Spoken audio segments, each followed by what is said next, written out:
الحمد لله رب العالمين والعاقبة للمتقين والصلاة والسلام على سيد الأنبياء والمرسلين وعلى آله وأصحابه الطيبين الطاهرين أما بعد فأعوذ بالله من الشيطان الرجيم بسم الله الرحمن الرحيم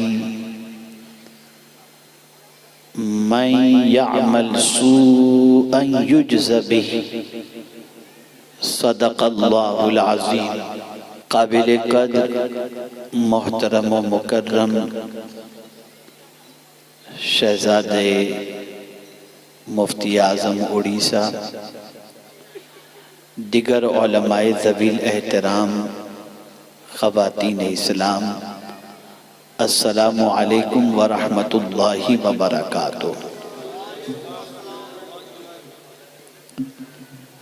میرے پیارے آقا صلی اللہ تعالی علیہ وسلم کے پیارے دیوانوں اور خواتین اسلام،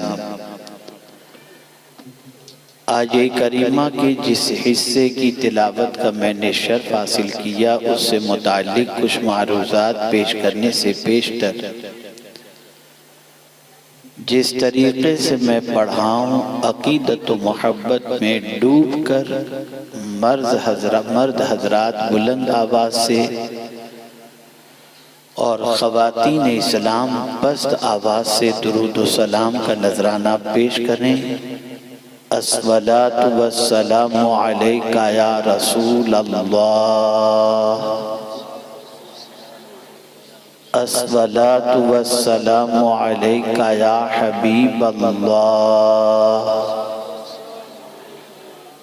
الصلاۃ والسلام علیکہ یا نبی اللہ، وَعَلَىٰ آلِكَ وَأَصْحَابِكَ يَا نور اللہ، صلی اللہ تعالی علیہ وآلہ وسلم۔ بہت سارے خطابات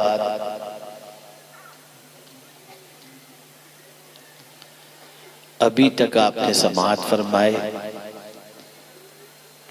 ٹھنڈی کی اس رات میں تھوڑی دیر کے لیے کافی رات کے گزرنے کے بعد میں بھی حاضر آیا ہوں،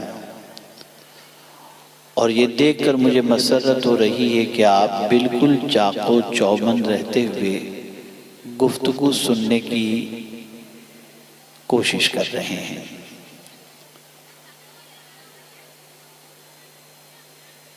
میں بہت غور کیا، بہت میں نے کوشش کی، تو اس نتیجے پر پہنچا کہ آپ کو یہ باتیں آج بتا دوں جو بتانے والا ہوں۔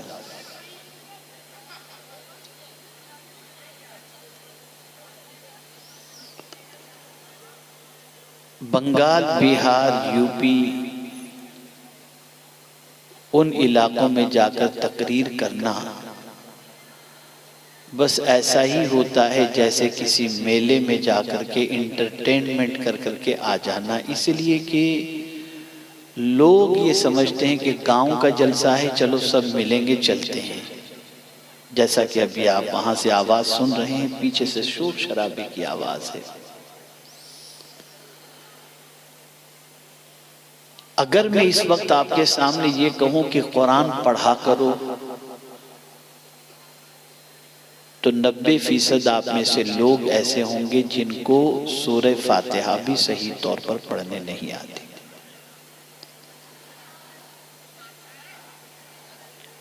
لیکن میں یہ ضرور کہوں گا کہ آپ نماز پڑھو، روزے رکھو، حج، زکوٰۃ، ان ساری چیزوں کی ادائیگی کا خیال کرو۔ اگر منتظمین میں سے کوئی صاحب باہر والوں کو ذرا چپ کرا دے تو بڑی نوازش ہوگی۔ ایک مرتبہ درود شریف پڑھ لیں۔ اللہم صلی علی سیدنا و مولانا محمد معدن الجود والکرم وعلیہ وصحابہ وبارک وسلم صلاة و سلاما علیکہ یا سیدی یا رسول اللہ صلی اللہ تعالی علیہ وسلم۔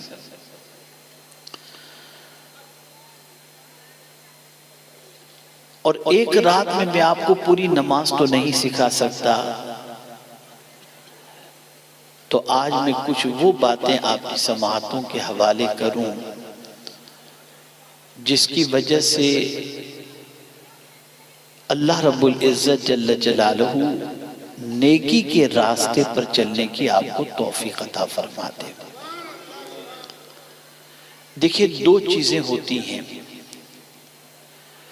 اگر مسجد کے اندر کوئی بندہ پہلے پہنچ گیا اور ٹوٹی ہوئی چٹائی کی کانڈی سے وہ کھیل،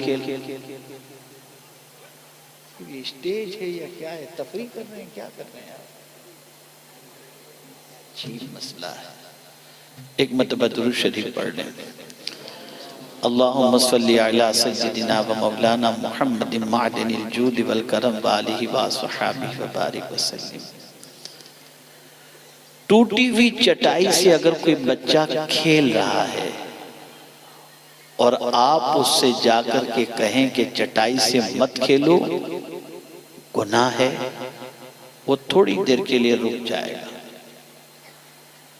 لیکن آپ اس کو ٹوٹی ہوئی چٹائی سے کھیلنے سے روکنے کے لیے اس کے ہاتھ میں اگر تسبیح دے دینا تو چٹائی سے توجہ ہٹ جائے گی، اللہ کے ذکر کی طرف اس کی توجہ ہو جائے گی۔ اس وقت سب سے بڑی پریشانی یہ ہے کہ کیا دینی لباس، کیا دینی وضاقتہ، چاہے وہ برقع پوش خواتین ہوں یا داڑھی والے مرد ہوں، الا ماشاءاللہ شاید ہی کوئی گناہوں سے بچتا ہوا دکھائی دے۔ وہ جانا چاہتا ہے اچھے راستے پر، چلا گیا یوٹیوب پر تقریر دیکھنے، اور اچانک کوئی ایسی چیز آ گئی جس کو دیکھنا حرام ہے، لیکن شیطان توجہ بانٹ دیتا ہے اور وہ آدمی اپنے گناہ سے اپنے دامن کو داغدار کر بیٹھتا ہے۔ تو آج میں آپ کو یہ بتانا چاہوں گا کہ انسان گناہ کیوں کرتا ہے، اس کے ذہن میں کیا چیز ہوتی ہے جس کی وجہ سے وہ گناہ کرتا ہے۔ اس لیے کہ قرآن مقدس میں اللہ عز و جل نے ارشاد فرمایا مَن يَعْمَلْ سُوءًا يُجْزَ بِهِ، جو برا کام کرے گا اس کا بدلہ دیا جائے گا۔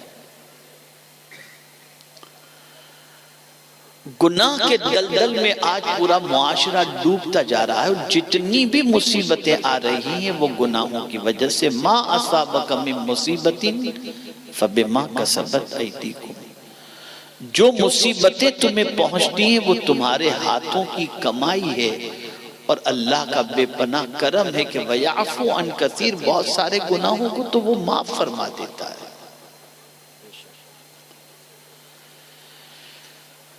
انسان جتنا نیکی کرنے میں جلدی نہیں کرتا اتنا گناہ کرنے میں جلدی کرتا ہے۔ انسان جتنی نیکی میں دلچسپی نہیں رکھتا اتنی گناہ کے اندر دلچسپی رکھتا ہے۔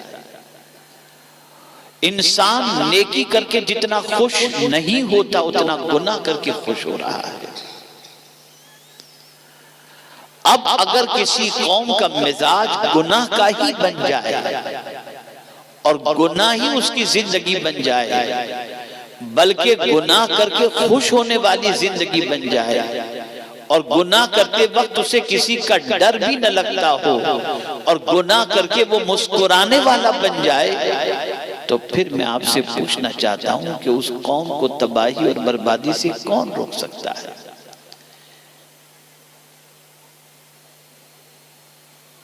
مرد ہو یا خواتین، گناہ کرتے کیوں ہیں؟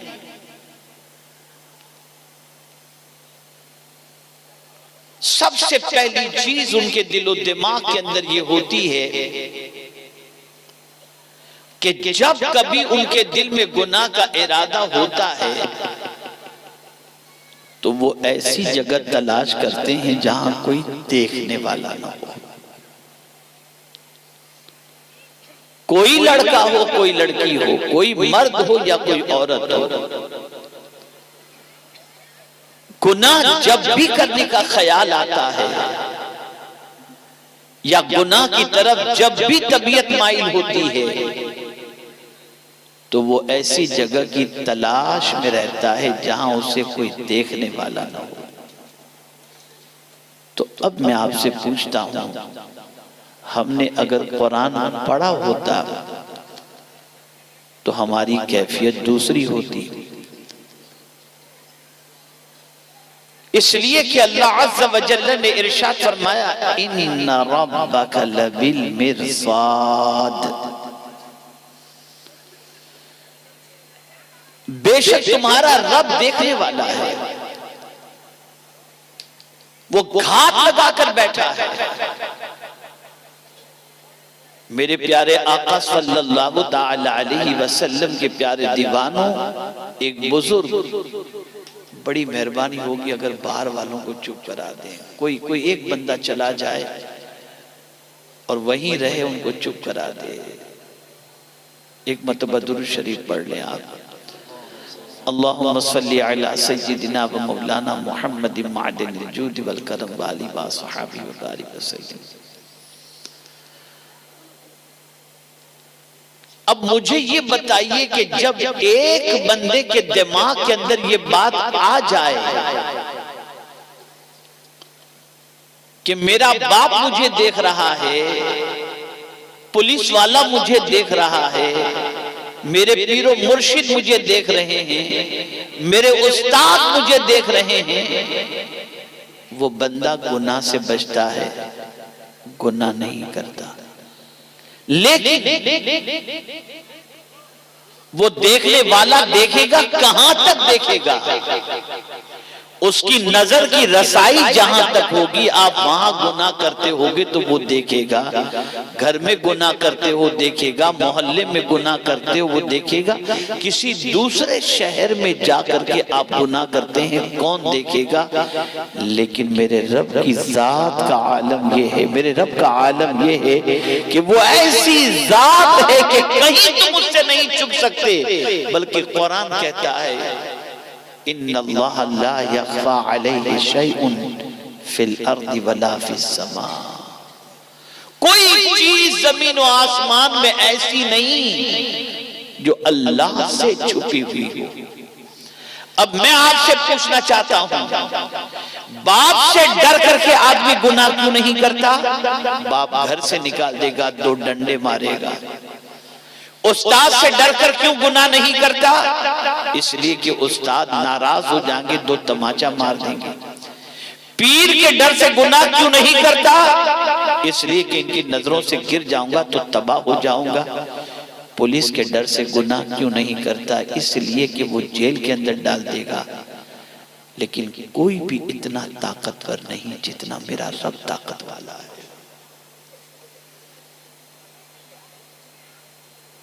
کیا کسی کی طرف سے اتنا سخت عذاب آ سکتا ہے؟ کیا کسی کی پکڑ اتنی سخت ہو سکتی ہے جتنی رب کی پکڑ ہے؟ میرا رب ارشاد فرماتا ہے ان بطش ربک لشدید، کہ بے شک تیرے رب کی پکڑ بہت سخت ہے. وہ اگر پکڑ کرے تو پوری دنیا میں مل کر کے چھڑا نہیں سکتی. اے رسول اعظم صلی اللہ تعالی علیہ وسلم کے پیارے دیوانوں، ایک بزرگ ایک اپنے مرید سے بے پناہ محبت فرماتے تھے، تو دوسرے مریدوں کا حال یہ تھا کہ اس مرید سے محبت کی وجہ سے پیر صاحب کے وہ اندر سے کڑتے تھے، جلتے تھے اور کہتے تھے پتہ نہیں حضرت اس سے اتنی محبت کیوں کرتے ہیں. پیر صاحب تھے، بڑے بزرگ تھے، ولی کامل تھے. تو انہوں نے اس محبت کی وجہ بتانے کے لیے سارے مریدوں کو ایک ایک پرندہ دے دیا اور فرمایا جاؤ ایسی جگہ جا کر کے ذبح کرو جہاں کوئی دیکھنے والا نہ ہو. اور اس مرید کو بھی دیا جس سے وہ محبت کرتے تھے. سارے مرید گئے، کوئی پہاڑ کے پیچھے، کوئی دیوار کے پیچھے، کوئی درخت کے پیچھے، کوئی جنگل و بیابان میں. وہاں جا کر کے اس پرندے کو ذبح کر کے حضرت کی بارگاہ میں حاضر آئے اور کہا حضور میں نے ایسی جگہ پرندے کو ذبح کیا جہاں کوئی دیکھنے والا نہ ہو. لیکن چہیتا جو مرید تھا وہ زندہ پرندہ لے کر کے حاضر ہو گیا، اس نے ذبح نہیں کیا تھا. پیر صاحب نے پوچھا تو نے ذبح نہیں کیا؟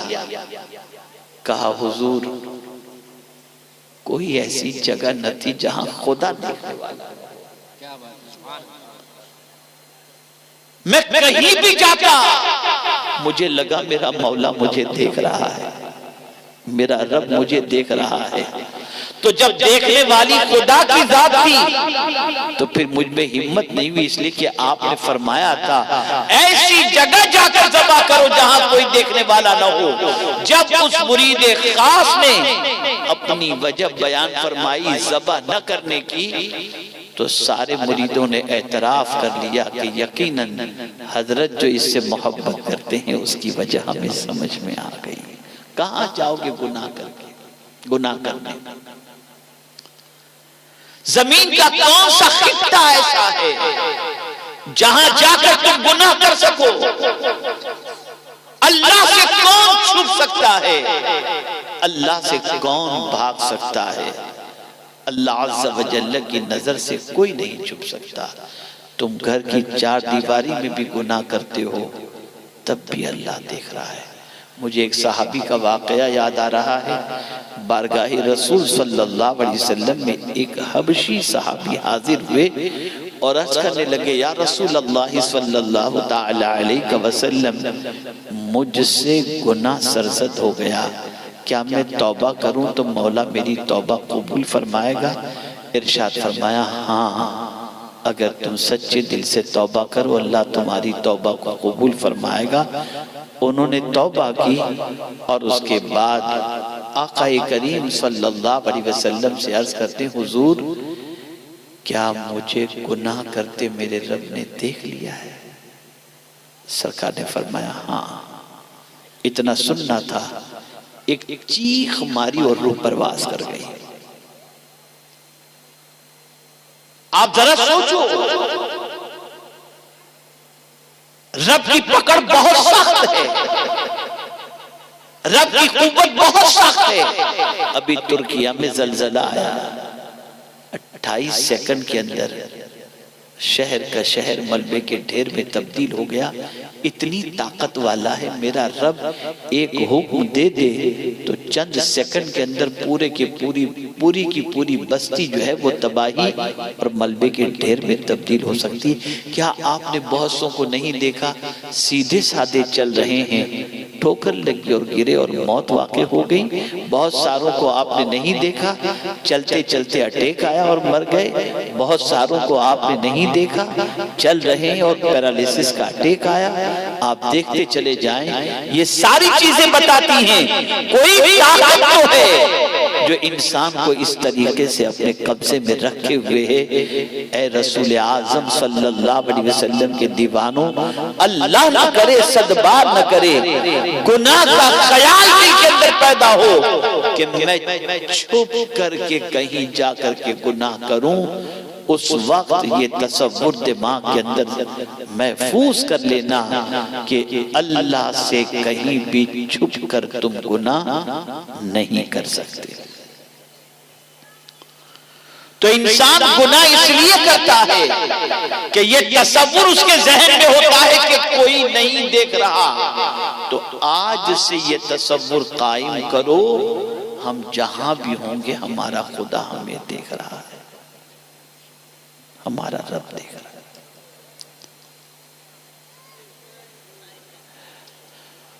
دوسرا تصور انسان کے ذہن میں کیا آتا ہے گناہ کرنے کے سلسلے میں؟ کسی کو پتہ نہیں، وہ سمجھتا ہے کسی کو پتہ نہیں وہ گناہ کرتا ہے. مثال کے طور پر بہت سارے منچلے جوان ہوتے ہیں، بسوں میں لڑکیوں کو چھیڑتے ہیں، راہ چلتے ہوئے لڑکیوں کو چھیڑتے ہیں، کالج میں لڑکیوں کو چھیڑتے ہیں، آوارہ گردی کرتے ہیں اور سمجھتے ہیں کسی کو خبر نہیں۔ اسی طریقے سے واٹس ایپ، فیس بک، ٹویٹر، اس کے ذریعے انسان گناہ کرتا ہے اور سمجھتا ہے کہ کسی کو خبر نہیں، کوئی نہیں جانتا اس کے بارے میں۔ لیکن اگر اس کے ذہن کے اندر قرآن کی آیت ہوتی تو کبھی وہ گناہ نہ کرتا، اس لیے کہ اس کا دل کہتا کسی کو خبر ہو یا نہ ہو، کوئی جانتا ہو یا نہ جانتا ہو، میرا مولا جانتا ہے۔ اس لیے کہ قرآن کہتا ہے یعلم خائنۃ الاعین وما تخفی الصدور، اللہ تمہاری آنکھوں کی خیانت کو جانتا ہے اور تمہارے دل کے چھپے ہوئے بھید کو بھی جانتا ہے۔ تمہارے دل میں کیا ہے اللہ سے چھپا ہوا نہیں۔ بہت سارے لوگ عزت والوں کے ساتھ چلتے ہیں تو نگاہیں نیچی کر کے چلتے ہیں، اور جہاں دیکھا کہ عزت والے صاحب جو ہیں وہ مصروف ہیں تو نگاہ اٹھا کر کہیں دیکھ لیا۔ یہ آنکھوں کی خیانت کوئی دیکھ رہا ہو یا نہ دیکھ رہا ہو، کوئی جانتا ہو یا نہ جانتا ہو، اللہ جانتا ہے۔ آج کل اس طریقے سے میاں بیوی کے درمیان، معاشرے کے اندر عدم اعتماد کی فضا قائم ہو چکی ہے کہ میں کیا بتاؤں۔ شوہر کا پاسورڈ بیوی کو نہیں معلوم، بیوی کا پاسورڈ شوہر کو نہیں معلوم، دونوں ایک دوسرے کے موبائل کو چھپا کر کے رکھتے ہیں۔ میں پوچھنا چاہتا ہوں کیا وجہ ہے، کیا راز تم چھپا رہے ہو؟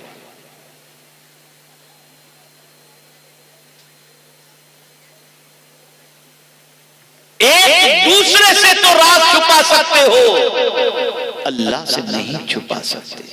اللہ سب جانتا ہے، وہ دلوں کے بھید کو بھی جانتا ہے اور آنکھوں کی خیانت کو بھی جانتا ہے۔ تو انسان گناہ جو کرتا ہے اس کی ایک وجہ یہ بھی ہوتی ہے کہ اس کے دماغ میں یہ بات ہوتی ہے کہ میں جو کچھ کر رہا ہوں کسی کو خبر نہیں، اس وجہ سے۔ اور کبھی کبھی تو ایسا ہوتا ہے طویل عرصے تک سب چکر چلتے ہوتے ہیں اور بعد میں یہ راز افشا ہوتا ہے کہ بھئی فلاں کا معاملہ فلاں کے ساتھ اور فلاں کا معاملہ فلاں کے ساتھ، نتیجتاً گھر بھی برباد ہوتے ہیں۔ اور آج کل تو اللہ رحم و کرم فرمائے، شادی شدہ مرد اور شادی شدہ عورتیں الا ماشاء اللہ، اللہ خیر فرمائے، کیا کر رہے ہیں اور کیا معاشرے میں ہو رہا ہے مجھے نہیں معلوم۔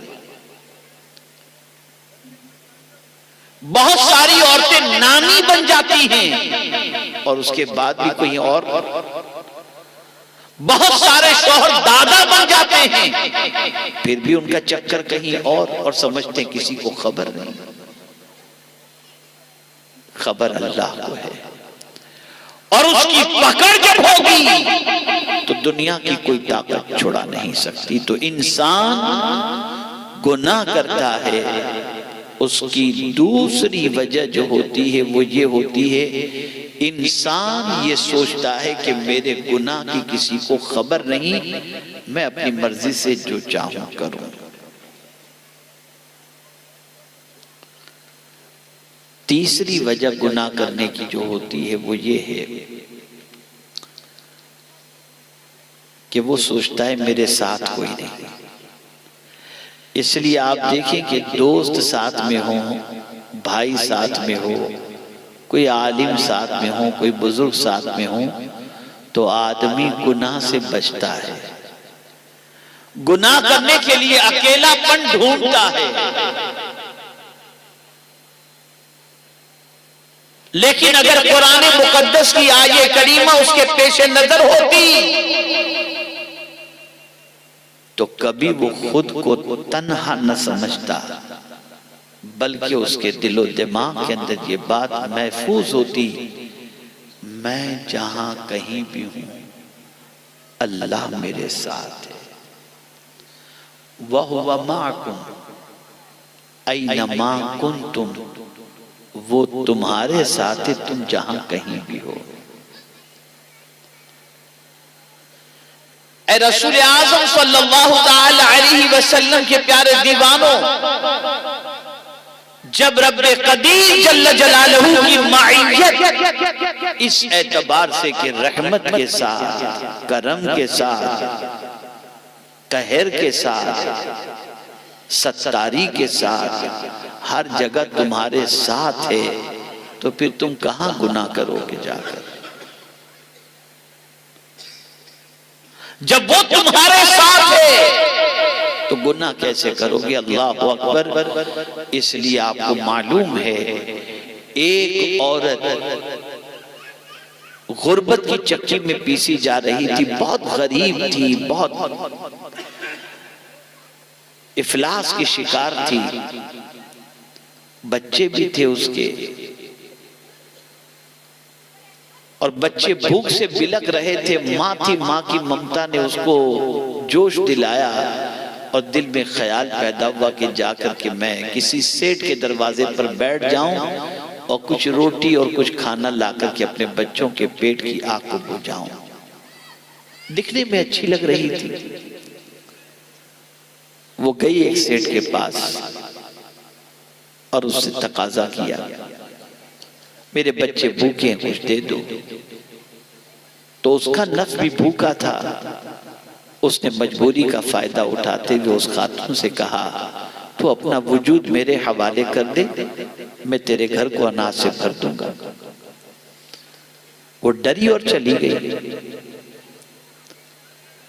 پھر گھر گئی تو دیکھا بچے بھوک سے بلک رہے ہیں، پھر پلٹ کر کے آئی تو اس سیٹ نے پھر وہی خواہش کا اظہار کیا، تو اپنا وجود میرے حوالے کر دے، میں تیرے گھر کو اناج سے بھر دوں گا۔ ڈرتے ڈرتے اس نے ہاں کہہ دیا۔ کمرے میں گئی تو کانپنے لگی۔ اس سیٹ نے پوچھا خاتون کیا بات ہے کہ تو کانپ رہی ہے، کیوں ڈر رہی ہے، تو تیرا بدن کیوں کانپ رہا ہے؟ قربان جائیے اس خاتون کے جواب پر، عرض کرتی ہے قیامت میں اگر خدا کے سامنے حاضر ہو جاؤں اور اس وقت جب میں حاضر ہوں گی تو میرا مولا مجھ سے اس جرم کے بارے میں سوال کرے گا تو میں کیا جواب دوں گی؟ بس اتنا سننا تھا۔ سیٹ کی آنکھوں کے سامنے سے پردے ہٹے اور ایک جملہ اس کی زبان سے نکلا، تو بھوکی پیٹ والی ہو کر اللہ سے اتنا ڈرتی ہے اور میں آسودہ ہو کر اللہ سے نہ ڈروں؟ اے اللہ مجھے معاف فرما دے، اب کسی عورت پر غلط نگاہ نہیں ڈالوں گا۔ اور یہ کہتے ہوئے اس خاتون سے کہتا ہے تو جا، میں تیرے گھر میں سارا اناج بھجوا دوں گا۔ یہ عورت تھی، یہ خاتون تھی۔ آج بہت ساری خواتین ایسی ہیں جو شوہر چلے گئے کہیں بڑے شہر میں کمانے کے لیے اور وہ گاؤں میں رہتی ہیں، پتہ نہیں کیا ہوتا ہے، اللہ ماشاءاللہ میں سب کی بات نہیں کرتا۔ ڈرو اللہ سے، اس کی پکڑ بہت سخت ہے، بہت سخت ہے۔ اس کی پکڑ سے ڈرو، اس کی گرفت سے ڈرو۔ اے رسول اعظم صلی اللہ تعالی علیہ وسلم کے دیوانوں، اسی کے ساتھ ساتھ چوتھی وجہ جو گناہ کرنے کی ہوتی ہے وہ یہ ہوتی ہے کہ میرا کوئی کیا بگاڑ لے گا۔ آدمی سوچتا ہے میرا کوئی کیا بگاڑ لے گا، من میرا، جیون میرا، زندگی میری، وجود میرا، میں جو چاہوں کروں، کمائی میری ہے، مال میرا ہے، جسم میرا ہے، میرا کوئی کیا بگاڑ لے گا۔ اس تصور کے ساتھ وہ گناہ کرتا ہے۔ تو اب سن لو، اللہ عز و جل اس بندے کو پھر اچانک پکڑتا ہے۔ بغتہ کا لفظ قرآن شریف میں آیا، وَأَنْتُمْ لَا تَشْعُرُونَ، اور تمہیں خبر بھی نہیں ہوگی۔ اس بندے کو کچھ بھی معلوم نہیں ہوتا، وہ خرمستی کے اندر گم ہے، وہ عیش و عشرت میں ڈوبا ہوا ہے، گناہوں میں زندگی گزار رہا ہے، اور سمجھتا ہے میرا کوئی کیا بگاڑ لے گا۔ اور اسی میں اچانک اللہ کی طرف سے پکڑ ہوتی ہے، اور اس کے سارے ارمان زمین میں دفن ہو جاتے ہیں۔ اور قرآن کہتا ہے کہ اللہ جیسی پکڑ کس کی ہو سکتی ہے؟ لا اعذبہ احدا،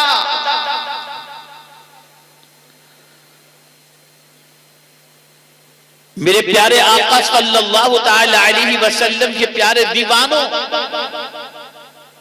انسان گناہ کرتا ہے تو ان وجوہات کی بنیاد پر، اور آخری وجہ ایک اور میں بتا دوں، انسان بھول جاتا ہے کہ اسے اس دنیا سے جانا ہے۔ اسے آنا تو یاد ہے، جانا یاد نہیں۔ قرآن کہتا ہے وَاتَّقُوا يَوْمًا تُرْجَعُونَ فِيهِ إِلَى اللَّهِ،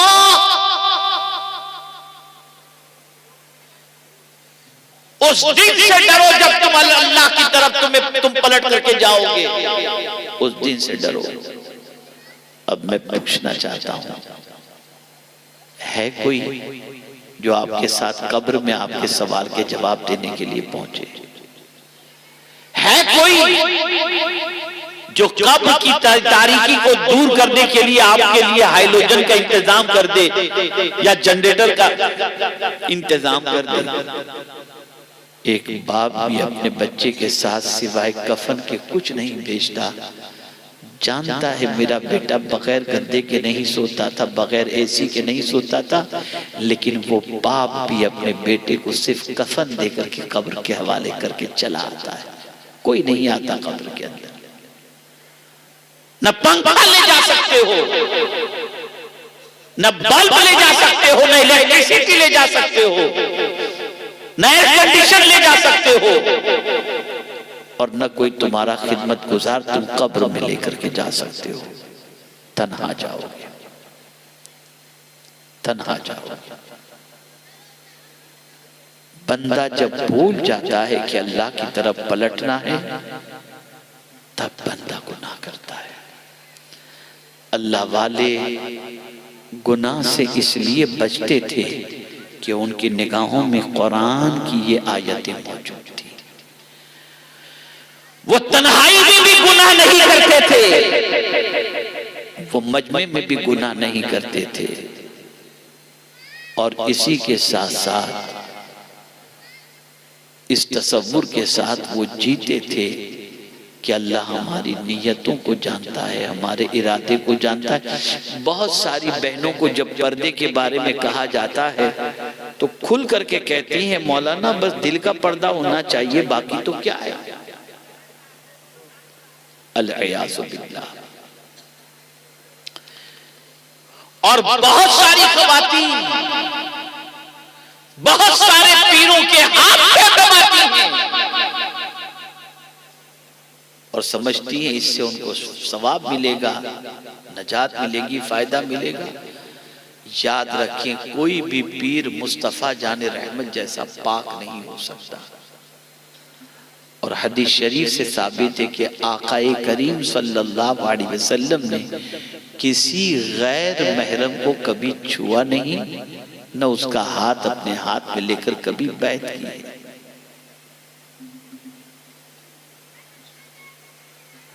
اچھی طریقے سے یاد رکھو، گناہ میں لذت تو ہے، عزت نہیں ہے۔ گناہ کانٹا بن کر کے چبھتا ہے۔ اب نتیجے کی طرف آتا ہوں، چونکہ آج میری طبیعت کچھ اس قسم کی تھی، کچھ دنوں سے ایسی طبیعت تھی کہ میرے لیے نکلنا مشکل تھا۔ ڈاکٹر نے کئی دنوں سے مجھ سے کہا ہے کہ آپ ECG نکال لو، ECG نکال لو، بہت ضروری ہے۔ میرے پاس اتنا ٹائم نہیں مل پاتا مجھے کہ میں یہ کرا سکوں، تو آج میں معذرت، میں نے بہت کوشش کی کہ آج آپ کے ہاں سید امین القادری صاحب آ جائیں اور میں جو ہے وہ چھٹی لے سکوں، لیکن ہمارے سید صاحب کا اصرار اتنا تھا، اور میں کوشش تو ہمیشہ یہی کرتا ہوں کہ وعدہ کروں تو پہنچ جاؤں، لیکن طبیعت کی کچھ ایسی پوزیشن تھی، لیکن میرے قریب کا کرم ہے، آ گیا الحمدللہ۔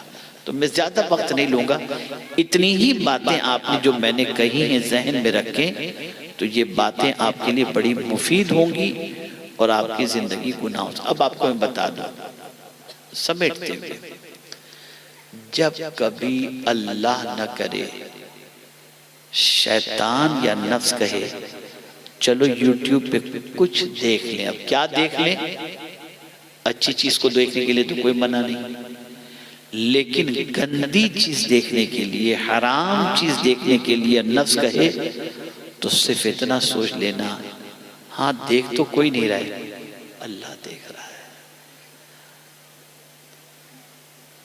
میں سمجھتا ہوں کہ آپ کے ہاتھ اور نگاہ دونوں فوراً اس گناہ سے بچ جائیں گے انشاءاللہ، فوراً بچ جائیں گے۔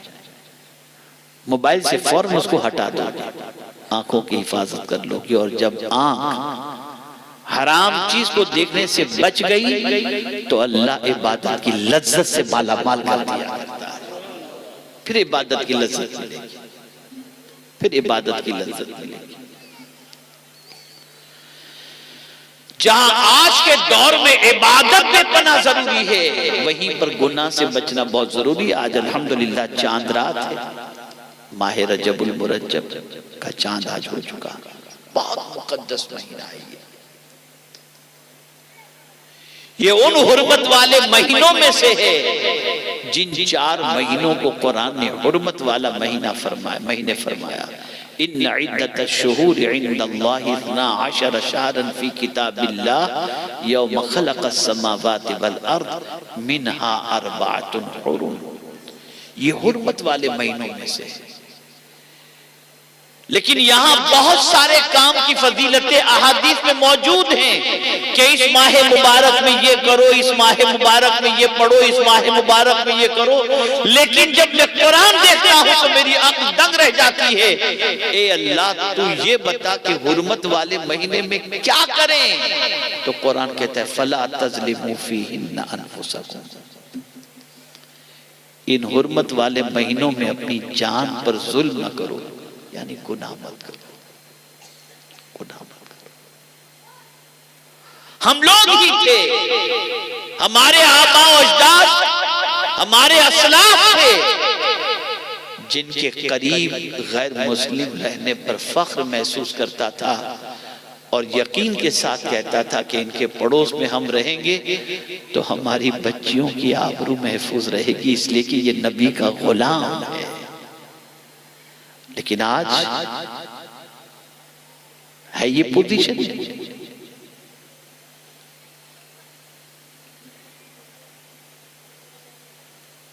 ڈرو اللہ سے، اپنے دل میں خوف پیدا کرو اپنے پروردگار کا، اور ساتھ ہی ساتھ یہ بھی بتا دوں جس کانفرنس کا نام آپ نے آمد مصطفیٰ صلی اللہ علیہ وسلم کانفرنس رکھا ہے، حضور آئے کیوں اور سارے انبیاء آئے کیوں، اور انہوں نے کس چیز پر سب سے زیادہ محنت کی؟ تو قرآن کہتا ہے وَلَا تُفْسِدُوا فِي الْأَرْضِ بَعْدَ إِصْلَاحِهَا، زمین پر اصلاح کے بعد بگاڑ پیدا مت کرو۔ حضور صلی اللہ علیہ وسلم یہی چاہتے تھے اور سارے انبیاء نے یہ کوشش کی کہ انسان کا رشتہ گناہ سے ٹوٹے اور خدا سے جڑ جائے۔ انہوں نے اس کے لیے پتھر کے زخم برداشت کیے، لفظوں کے تیر برداشت کیے، یہ ساری چیزیں انہوں نے برداشت کی، اور برداشت کرنے کے بعد لوگوں کو سنوارا. کیسا سنوارا کہ ایک بھی مقتدی تیار حضور نے نہیں کیا، سارے مقتدہ تیار کیے، سارے پیشوا تیار کیے، سارے لیڈر تیار کیے، سارے قائد تیار کیے.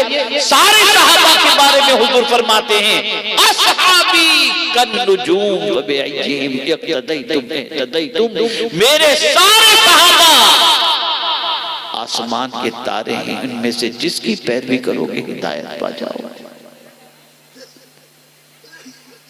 تو آج خواتین سے بھی میرا پیغام، خواتین کو بھی یہی ہے اور مردوں کو بھی یہی ہے، بچوں گناہ سے ڈرو، اللہ سے. اگر کوئی بچ جائے گناہ سے، اگر کوئی رک جائے گناہ سے، تو ذہن میں شاید یہ خیال پیدا ہو کہ نیکی کرنے والوں کو تو جنت ملے گی، گناہ سے بچنے والے کو کیا ملے گا. تو میرے کریم نے فرمایا ان تجتنبوا کبائر ما تنہون عنہ نکفر عنکم سیئاتکم وَنُدْخِلْكُمْ مُدْخَلًا كَرِيمًا. اگر تم کبیرہ گناہوں سے بچو تو یہی بچنا چھوٹے گناہوں کا کفارہ بن جائے گا. اور اللہ فرماتا ہے وَنُدْخِلْكُمْ مُدْخَلًا كَرِيمًا، ہم تم کو عزت والے گھر میں داخل کر دیں گے. اور وہ عزت والا گھر جنت ہے، اور جسے اللہ جنت کے اندر داخل فرما دے اسے جنت سے کوئی نہیں نکال سکتا. تو آج گناہ سے بچنے کا ارادہ کرو، اس ماہ مبارک میں کثرت سے توبہ کرو اور نمازوں کی پابندی کرو، نیکیوں کے راستے پر چلو، ظاہر میں باطن میں چھپ کر کسی بھی طریقے سے تنہائی کے اندر رات کی تاریکی میں گناہ کرنے سے بچو کہ کہیں بھی تم اللہ سے چھپ نہیں سکتے.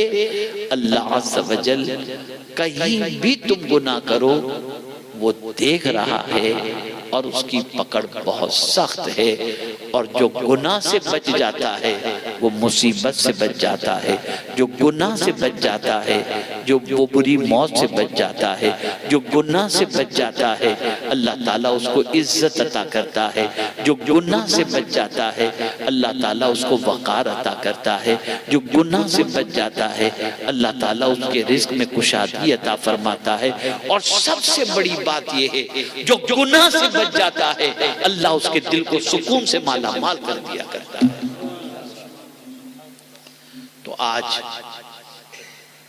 زیادہ وقت لیے بغیر میں انہی کلمات خیر کو آپ کی سماعتوں کے حوالے کر کے جو میں نے عرض کیا، میں اپنی گفتگو کو ختم کرنے کی کوشش کرتا ہوں. اس میں کوئی شک نہیں، حالات جو ہیں وہ کسی سے چھپے نہیں، لیکن قرآن نے واضح لفظوں میں کہہ دیا اگر تم اپنے حالات بہتر کرنا چاہتے ہو کہ تمہارے حالات اچھے ہو جائیں تو اس کو اچھا کرنے کے لیے تمہیں اسٹارٹ لینا ہوگا اپنے حالات کے سلسلے میں، یعنی اپنے ذات کے سلسلے میں.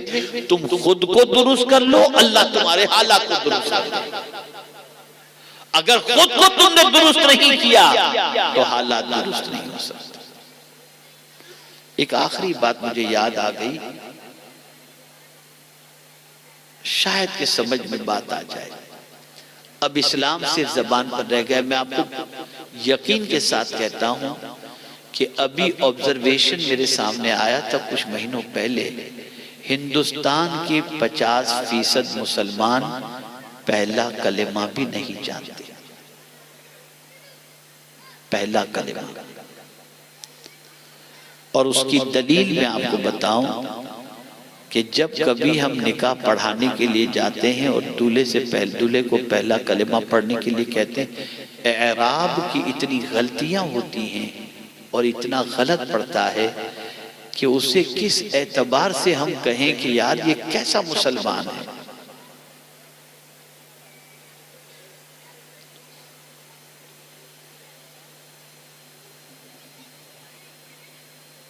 کیسا مسلمان ہے. تو ایک واقعے کے ذریعے سمجھاتا ہوں. اور بہت سارے مسلمان ایسے ہیں جو اچھا پڑھتے ہیں، اچھا جانتے ہیں، لیکن وہ بھی دل کے اندر نہیں اترتا. حضور نے آخری زمانے کے بارے میں فرمایا آخری زمانے میں لوگ قرآن تو پڑھتے ہوں گے لیکن قرآن ان کے حلق کے نیچے نہیں اترے گا. اس کی مثال میں آپ کو بتاؤں. ایک طوطا تھا. طوطا سمجھتے ہیں نا؟ پیروٹ. طوطا تھا. اس کے مالک نے اس کو اللہ اللہ کہنا سکھایا. اب جب بھی اس کا مالک اس کے پاس جاتا، مالک کو دیکھتا تو وہ اللہ اللہ کہتا. کوئی مہمان کو دیکھتا اللہ اللہ کہتا.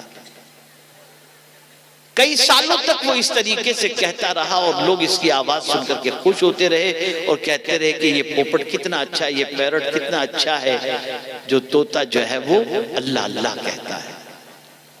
لوگ خاص سننے جاتے تھے اس کی زبان سے اللہ اللہ.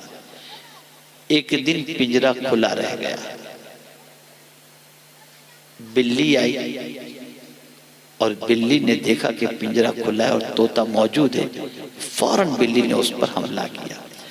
اب حملہ جب کیا تو اس نے ٹی ٹی ٹی جو بھی اس کی آواز جو ہوتی ہے اوریجنل اللہ کی بجائے وہ اس انداز سے کہنا شروع کر دی. تو مالک نے سر پکڑ لیا. مالک نے دیکھا تو سر پکڑ لیا اور غمگین ہو گیا، افسردہ ہو گیا. اسی افسردگی کے عالم کے اندر ایک بزرگ سے ملاقات ہوئی. بزرگ نے پوچھا کیا بات ہے؟ کہ حضور کیا بتاؤں، پوری زندگی میں نے میرے طوطے کو اللہ اللہ سکھایا اور جب اس کے اوپر بلی نے حملہ کیا تو مرنے سے پہلے اس نے اپنی اصلی آواز بولنا شروع کر دیا. ٹی ٹی ٹی ٹی کرنا شروع کر دیا اس نے. تو کہا سنو، معاملہ دراصل یہ تھا کہ اس کی زبان پر تو اللہ تھا، دل میں اللہ نہیں اترا تھا. اور دل کی کیفیت جو ہوتی ہے نا وہی مصیبت کے وقت اس کی ہو جاتی ہے. اس لیے آدمی کو پہچاننا ہو تو غصے کے وقت پہچانو اس کے اخلاق، تب آپ کو سمجھ میں آئیں گی کہ یہ کیسا ہے. ہم لوگوں کا حال بھی اللہ معاف فرمائے، بس جیسے تیسے بس وہ فارملٹی کے ساتھ نماز پڑھے سب بس. یہاں جھانک کر کے دیکھیں کہ کیا ہے.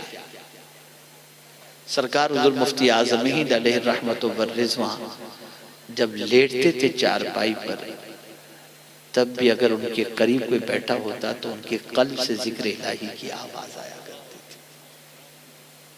ذکر الہی کی آواز. اللہ اور اسلام یہ ہمارے دل میں نہیں اترا ہے. ہم صرف گوشت مچھلی کھانے کے لیے مسلمان ہیں، عیش موج کرنا چاہتے ہیں، اس کے علاوہ نتھنگ. تو آج میں آپ سے یہی کہوں گا، اللہ سے ڈرو، گناہ سے بچو، رسول رحمت صلی اللہ علیہ وسلم سے سچی محبت کرو. اور اب چونکہ یہاں پر علماء تشریف فرما ہیں، میں ان کی خدمت میں مؤدبانہ گزارش کروں گا کہ اب بشارت سنانے کا وقت نہیں، اب ڈرانے کا وقت ہے. توحید اور آخرت اور رسالت، جو کیفیت مکی دور کے اندر انسانوں کی تھی اور ان کو حضور صلی اللہ علیہ وسلم جس طرح سے پکا مسلمان بنائے، توحید، رسالت، آخرت، بعث بعد الموت. ساری عبادتوں کا حکم سوائے نماز کے ہجرت کے بعد ہوا. اس سے پہلے یہ ساری چیزیں ہماری قوم کو اس وقت یہ بتانے کی ضرورت ہے کہ ہم اللہ سے ڈریں، گناہ سے بچیں، اللہ کی طاقت، اس کے رسول صلی اللہ علیہ وسلم کی محبت، قیامت میں جواب دہی کا تصور اور اسی کے ساتھ ساتھ مرنے کے بعد اللہ کی بارگاہ میں حاضر ہونے کا تصور اور عقیدہ یہ زندہ کرنے کی ضرورت ہے. اللہ رب العزت جل جلالہ اس محفل کو اپنی بارگاہ میں قبول فرمائے اور ہم سب کو نماز پنجگانہ پابندی سے پڑھنے کے ساتھ ساتھ دین کو صحیح معنوں میں سمجھنے کی توفیق عطا فرمائے. اللہ اور اس کے رسول کی اطاعت کی توفیق نصیب فرمائے، اللہ اور اس کے رسول کی نافرمانی سے بچنے کی توفیق عطا فرمائے۔